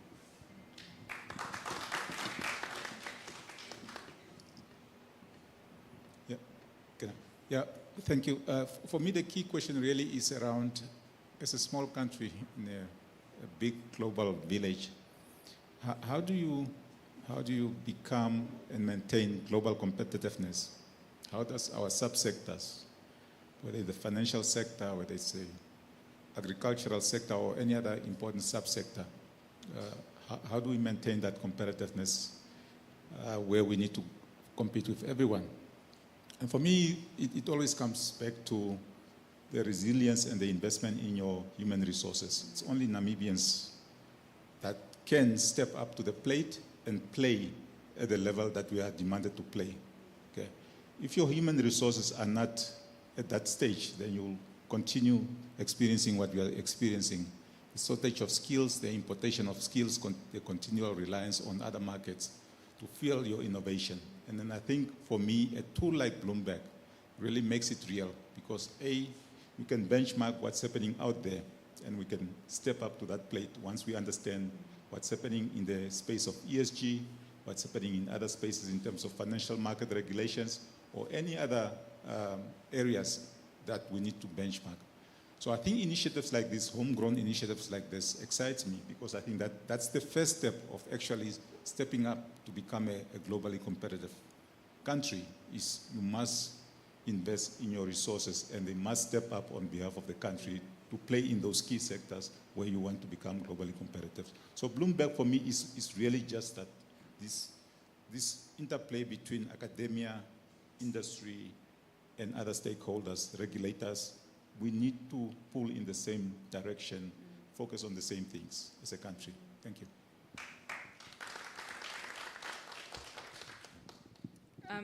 I think you keep referring to Namibia as a small economy, and I think that is actually the biggest strength that Namibia has, the ability to pull in the same direction.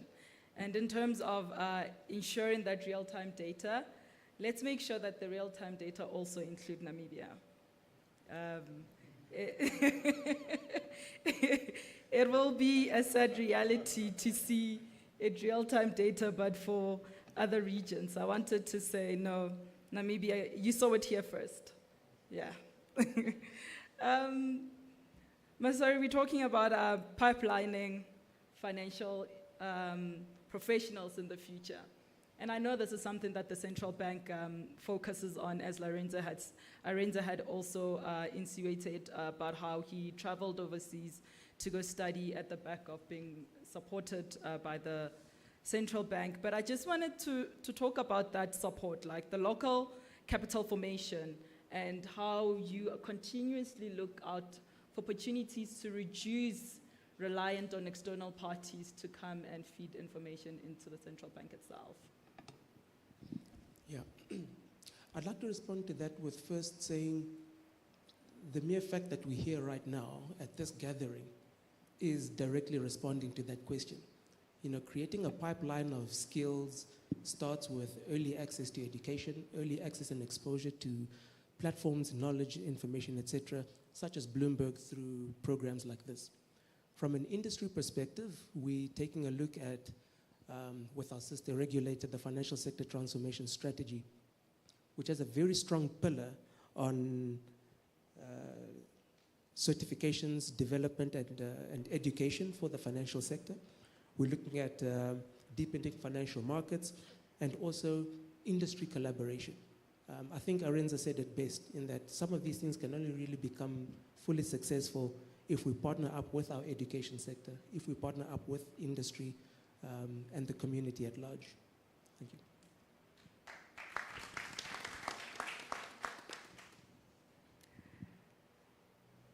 you. Tinas, I come to you. Closing thoughts, essentially, on how do you see this leveraging of the Bloomberg Lab and industry partnership and also the policy interventions that we have heard here today? How does MTC continue to strive first in that? Thank you. What is very important is that when you're looking at, not MTC, but as listed entities, is there's quite pressure on cost saving and automation. And with information from the Bloomberg, that can be the feed into decision making. So what we're looking forward is to utilize not, as I previously said, the up and down and the volatility of the US dollar against the Namibian dollar, but to use the information, the vast spread of information, to take business decisions at all. And when you roll out your NEO offerings to the total Namibia, it's from the fintech side to the traditional making the connection side, to ensure that we fulfill. Because at the end of the day, business change from a push to a pull, where customers is demanding, and mention the global village, it's with the data available, people compare what is your offering to the neighbor offering to the world offering. And at the end of the day, there is also sort of the big education, what can we tap? And in closing, this is a tool, but if you don't use the tool, there can be a lot of sponsorships, there can be a lot of, and you can call all the resources. So my call will be, let's use the tool which is within Namibia now. I learned as well, it's not only for the NAS students, but there will be customized courses, let's call it from the business school. So we refer young, but also for these that in positions can utilize that via NAST as well.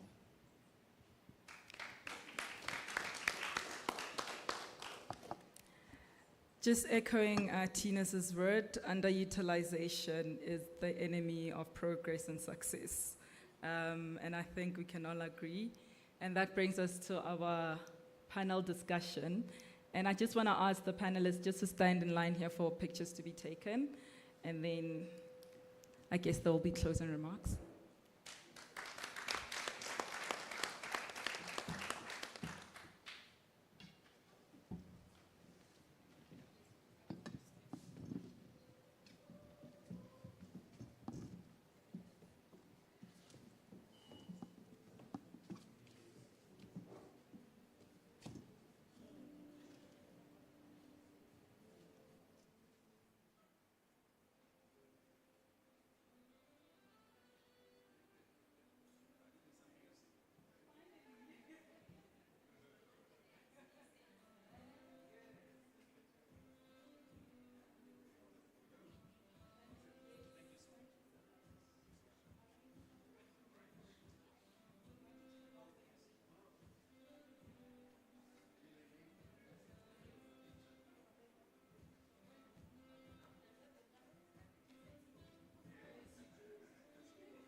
Well done, moderator, Madam Beautiful Moderator, and your panelists.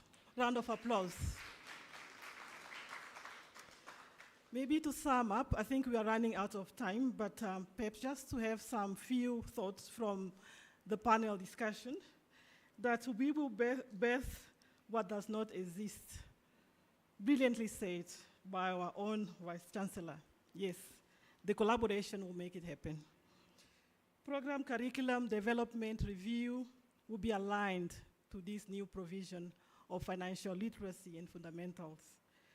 The energy sector will also benefit from Bloomberg's intricacies, as well as the non-banking sector through NAMFISA, NASIA, compliance mechanisms, and also the profiling of their reports through the Bloomberg terminals. Before we view the Bloomberg's terminals just across, I would like to call upon the director, the executive director for the Directorate of Research, Innovation and Partnership, Dr. Anna Matros-Gorezes, to provide us the closing remarks. Dr. Anna Matros-Gorezes, you have the floor.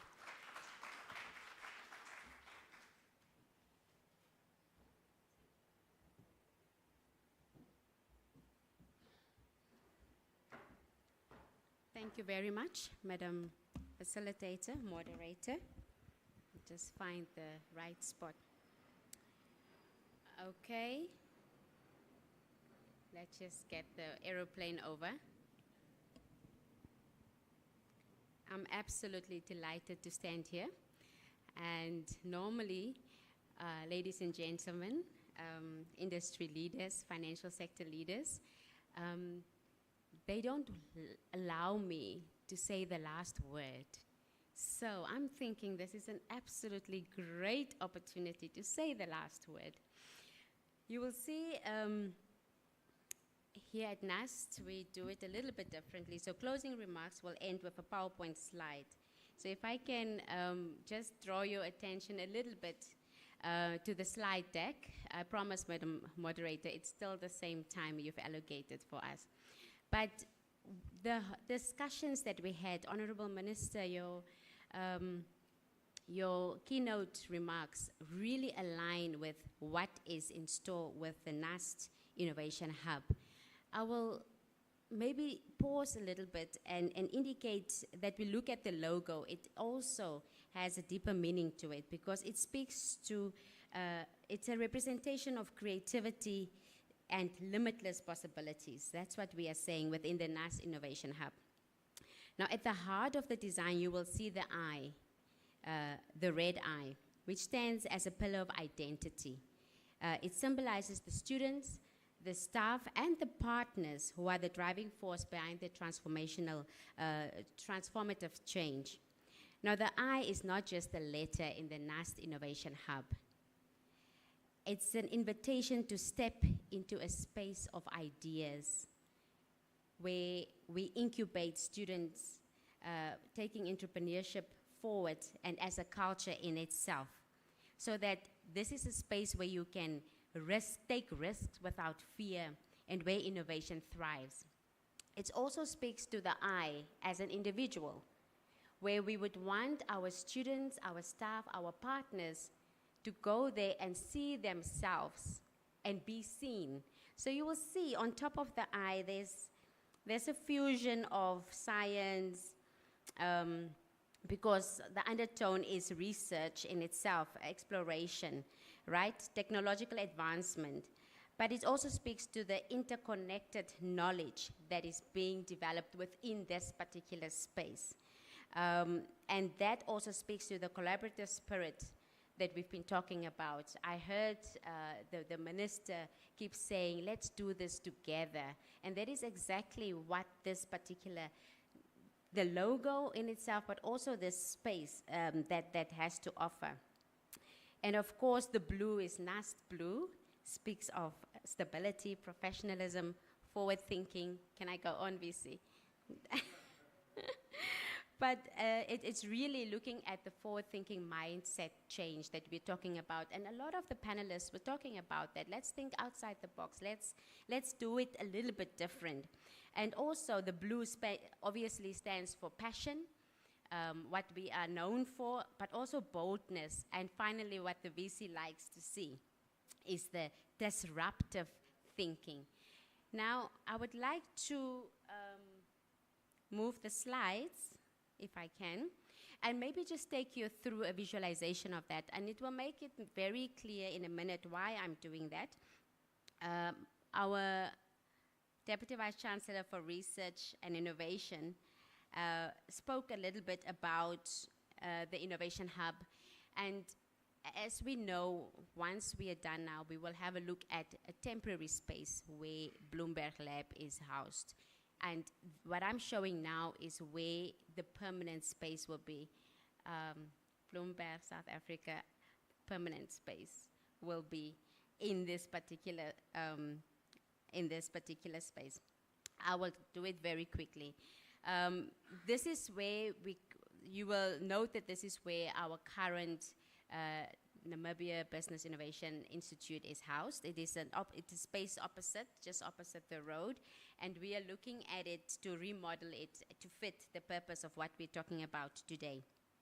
So again, the emphasis here is really creating a hub that embodies vibrancy and student identity, like I've already said, but it also offers a fusion of co-working spaces, interactive lecture rooms, high-tech STEM and craft workshops. You will see in all of that, conference areas, and a space where we are incubating our staff. So it's a social hub. Professor Samento will like that. Social innovation hub, which serves central to a gathering point. I will just be going through the slides for you to get a feel for where we are finally targeting the Bloomberg Lab at the end. And we want it to be, let's think about it as a melting pot of diverse mindsets, exchanging perspectives, sparking innovation, and creating that culture of co-creation. So you will see focus on the central area, which is the proposed intervention, how it will look like eventually. You will see, like I mentioned, there are various functional spaces that will be created within the current space that we have. And basically, let me take you through a virtual orientation of what we're looking at. We already spoke about it's going to be an active learning space. Honorable Minister, you will note that the pedestrian crossing is also not your normal pedestrian crossing. It's taking you to a place where, like I said, it's disruption, it's innovation, it's creativity happening. And like we said, we are redefining the traditional educational models under the faculties, under the leadership of Professor Samente's faculty, where the Innovation Hub will obviously be leading, but also it will be interlinked with all the other faculties, so that students, like the panelists were saying, can be equipped with practical, future-ready skills that we're talking about. And I like the words technology enabling. I think that was a good one, so we will start using that as well. So this is just really a slide, a browse through that. And we're saying we're also looking at night spaces. During the night, we're looking at how do we take student ideas, have pop-up shops, let us market the students' products that are coming from our Fab Lab. We have a Fab Lab where we're doing prototyping, various idea testing happening, and that is what's going to be happening. The Vice Chancellor don't know it yet, but we will be having a lot of, okay, I saw the face, a lot of shows and musicians and, you know, taking us back to our days, Vice Chancellor, when we were students ourselves.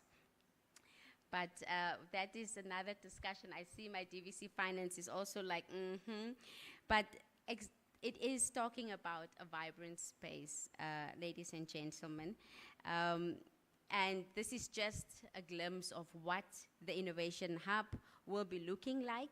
We will have co-creation spaces, like we've indicated. We are incubating a lot of student ideas that are really stemming from research, looking at market potential. And I'm so happy to see some of the investors in the rooms. Don't follow my eyes. But we are looking at that. So over and above the co-creation spaces, we are in discussion with various other partners, and this is just illustrating what it will look like eventually. Bloomberg Financial Lab. We've already talked about the vibrancy that it will be creating, and this is what it will be looking like. There is a space specifically earmarked where it will finally be hosted. And we were just talking this morning with the NIFA CEO and saying, Anna, I think we have to talk about expansion. And I'm like, okay, let us start with what we have and see how we take it forward. You will note that this is looking at the current terminals that are made available, and basically that is the look and feel for it at the moment. Of course, we will be discussing again with the partners involved, MTC. I've lost the MD at the moment, but yes, together with our main partners, we will be looking at that. Yes, so that is just a look and feel. I wanted to pause here for 1 second. Madam Moderator, I'm almost done. Let's look at this image. This will be on the wall in the Bloomberg lab. And this image is speaking of vibrancy. It's a symbolic representation of Namibia's economic growth, the financial sector, and the entrepreneurial spirit that we're all talking about. And I'm so happy most of the panelists were talking about that. Let's do it homegrown. So the Namibian flag is prominently displayed, setting the scene for the narrative of national pride and ambition. Honorable Minister, I cannot overemphasize the fact that our EXCO and especially our Vice Chancellor has been saying let's Namibianize our spaces, because we have a deep-rooted heritage that we are not selling to our current generation at the moment, so that we are able to connect. And that's where the trees, the acacia trees, the rocks, it really speaks to that heritage that are rooted in itself. But finally, it is also talking about progress and financial empowerment. We are looking at a diverse group of individuals climbing a rising graph, symbolizing the growth, the resilience, and the pursuit of economic advancement. So the presence there is really the currency that's floating there. It highlights the financial sector's role in driving innovation and investment. And that's what we want to instill within the Bloomberg Lab, but also within the entire space there. Finally, as we are coming to a close, and I am coming to a close, I really want to appreciate, express our deepest appreciation to everyone here who made this launch a reality. We're not only launching a state-of-the-art Bloomberg Financial Laboratory, but we're also reaffirming our commitment to university-industry collaboration as a catalyst for innovation, economic transformation, and global competitiveness. I also, through the partnership with visionary institutions such as MTC, NIFA, and Bloomberg, we are equipping our students with world-class financial tools, real-time market insights, and the analytical acumen needed to thrive in the global complex economy. So this is not about theory at all. We've established that. We're a science and technology university, and it's about practical, hands-on learning that bridges that academia with the real world of finance.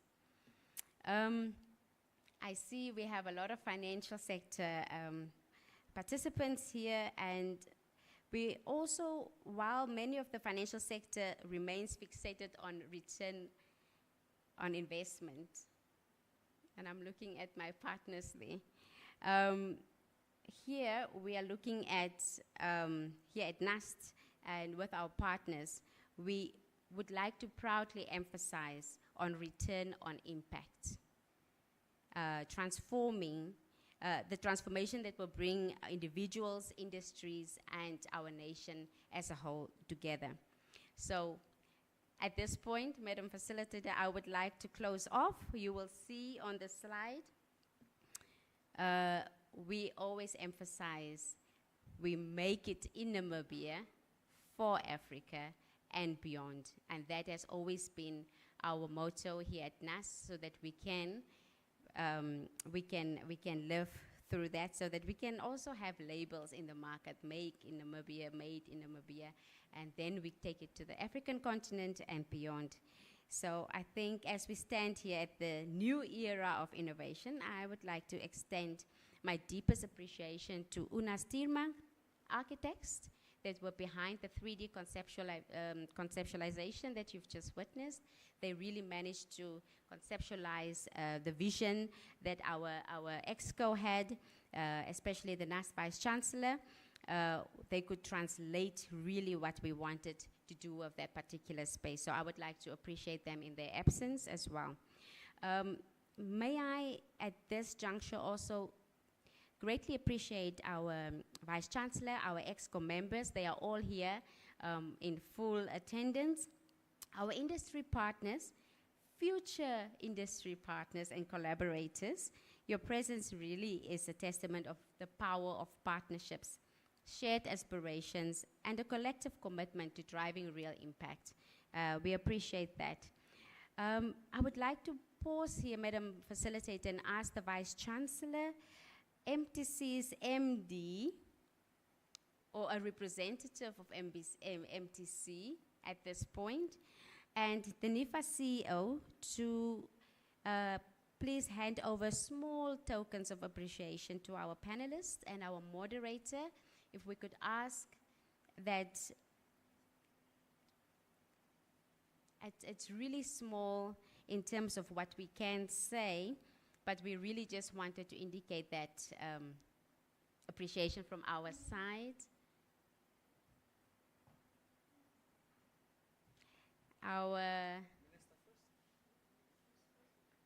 Yes, please. And the panelists, thank you so much, Dr. Erastus, for joining us. They will hand over the token of appreciations to our panelists and the moderator.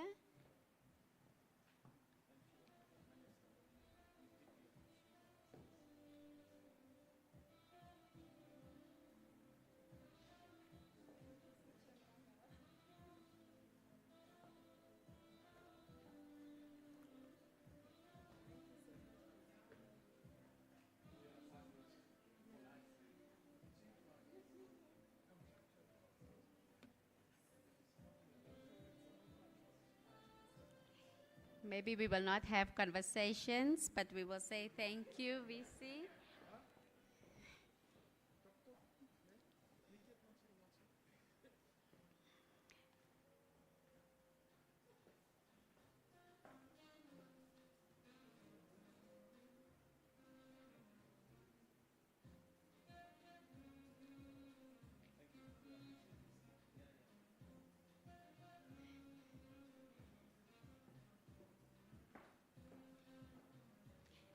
I don't see our NIFA CEO on the stage thanking our panelists. Thank you so much, colleagues. It is innovation in the making. VC, we are not thanking the people more than the handshake. Thank you so much.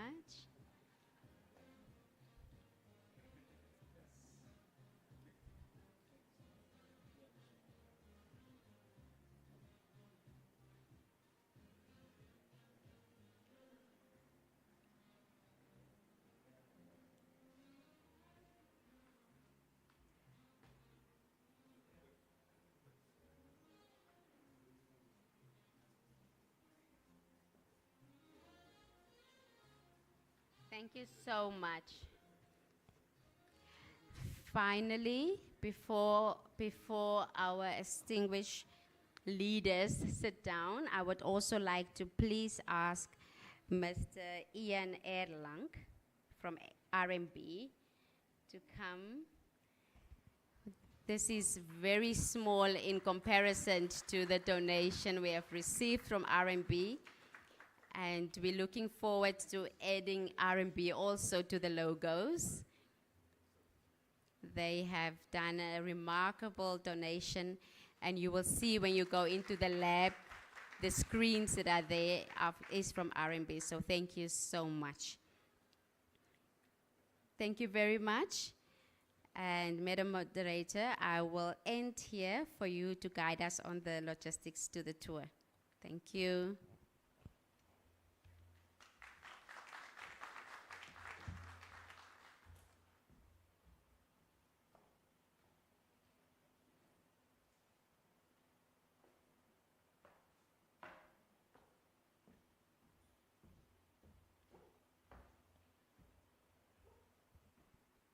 Wow. We are yet to say wow when we move towards the labs. Thank you very much, Dr. Gorozes, Anna Matros Gorozes, for your remarks.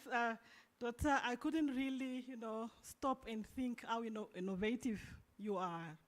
The last I thought we were launching, but then we have launched a mini launch. We have witnessed today a mini launch of the NAS I. The NAS I basically symbolizes our ecosystem for entrepreneurship and innovation, social innovation, as Dr. Matros Gorozes stressed. Thank you very much for that. And my child always says, Mom, it's not that deep if there is no gift. It's not that deep if there's no gift. But it is that deep. So we have seen the gifts. They actually make sense. It's just a token, although small they are, but it's a token of appreciation to our partners. Thank you very much for that. Before we go and do the ribbon cutting and the tour to the lab, I would like to request the AU anthem followed by the national anthem in that order.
May I request Dr. Anna Matros Gorozes to assist with the tour visit and the ribbon cutting. Please escort us to the place.